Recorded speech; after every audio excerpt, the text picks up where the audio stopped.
सभी को जय मसीह की। Jesus through out the Bible episode 10 में आप सभी लोगों का स्वागत है। परमेश्वर आप लोगों को आशीषित करे, बहुत आयत से अभिषिक्त करे। जब मैं अभिषिक्त बोलता हूं तो हम खुद ब खुद ये समझते हैं कि एक दौर ऐसा था पुराने नियम में जहां पर इजराइल के पास राजा नहीं था। जी हाँ, पहला और दूसरा शमूएल। जब इस पुस्तक को हम पढ़ते हैं तो हमको समझ में आता है कि पहले शमूएल की शुरुआती समय में राजा नहीं था और याजक उस समय कार्य करते थे। तब परमेश्वर ने शमूएल नाम के एक व्यक्ति को चुना जो कि हन्ना के कोख से जन्मा था। वो एक बांझ स्त्री थी, उनके विषय में तो आप जानते ही होंगे। शमूएल की पुस्तक को हम पढ़ते हैं तो शमूएल पहले जाता है और शाऊल को अभिषिक्त करता है। शाऊल को अभिषिक्त करने के बाद शमूएल दाऊद को अभिषिक्त करता है, यानी इजराइल का पहला राजा शाऊल और दूसरा राजा दाऊद बन जाता है। नए नियम में जब हम आते हैं तो परमेश्वर की अपनी प्रजा यानी इजराइलियों के पास अपना एक राजा नहीं था और उनका न्यायीकरण करने के लिए उस समय रोमी सरकार हुआ करती थी। सदूसी और फरीसी लोग हुआ करते थे, कर लेने के लिए महसूल लेने वाले हुआ करते थे और इस तरह का कुछ जीवन चल रहा था।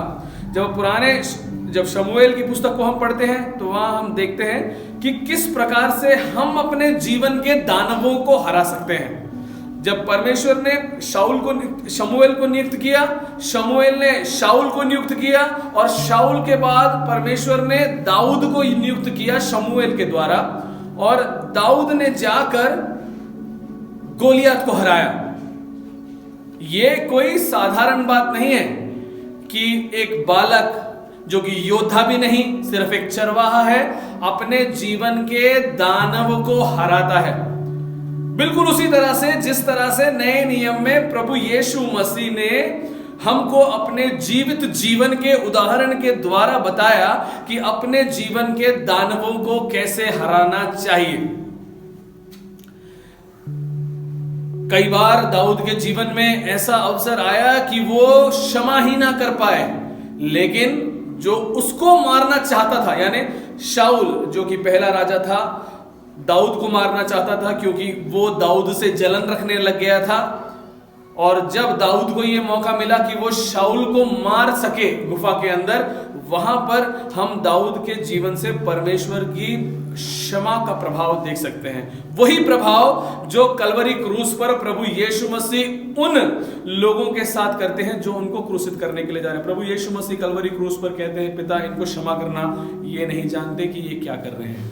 दाऊद उस व्यक्ति को क्षमा करता है जो व्यक्ति दाऊद को मारने के लिए उसके पीछे पड़ा हुआ था।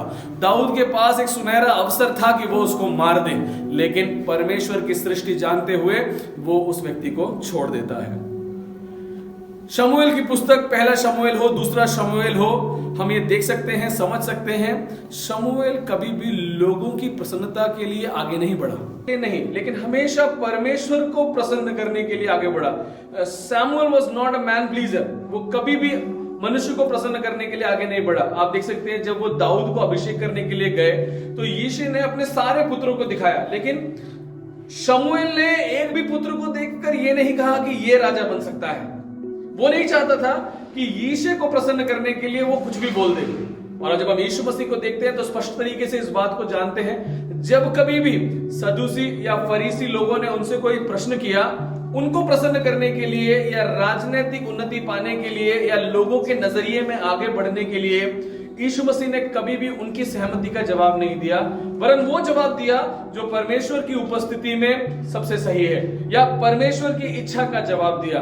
तो पहला शमूएल और दूसरे शमूएल में हम देख सकते हैं कि यीशु मसीह हमारे जीवन के दानवों को हराता है, जैसे दाऊद ने गोलियत को हराया। दूसरी बात हम जो देखते हैं वो ये है कि जैसे दाऊद ने शमूएल को मृत्यु के उस क्षण में भी क्षमा किया जहां पर शाऊल दाऊद को मारना चाहता था, लेकिन दाऊद ने क्षमा किया, उसी प्रकार से यीशु मसीह ने भी उन लोगों को क्षमा किया जो यीशु मसीह को मारना चाहते थे। तीसरा, हम ये देखते हैं कि ना तो यीशु मसीह ना ही शमूएल एक याजक होने के वजह से, एक राजा नियुक्त करने वाला व्यक्ति होने की वजह से, या एक राजा होने की वजह से कभी भी मनुष्य को संतुष्ट करने वाला नहीं, लेकिन परमेश्वर को संतुष्ट करने वाला एक याजक और एक राजा जो है शमूएल रहा और यीशु मसीह रहे। मैं आशा करता हूं कि पहले और दूसरे शमूएल की पुस्तक में आप यीशु मसीह की प्रतिछाया को देखने पाए और आप सब लोग समझें कि पुराने नियम में यानी पहले शमूएल और दूसरे शमूएल की पुस्तक में जब विभिन्न प्रकार के राजा आए और राज्य किया, वहीं यीशु मसीह ने अपने जीवन और जीवनी के द्वारा हमें यह दर्शाया कि वो किस प्रकार से पुराने नियम में पाए जाते हैं। सभी को परमेश्वर आशीषित करे। जय मसीह की।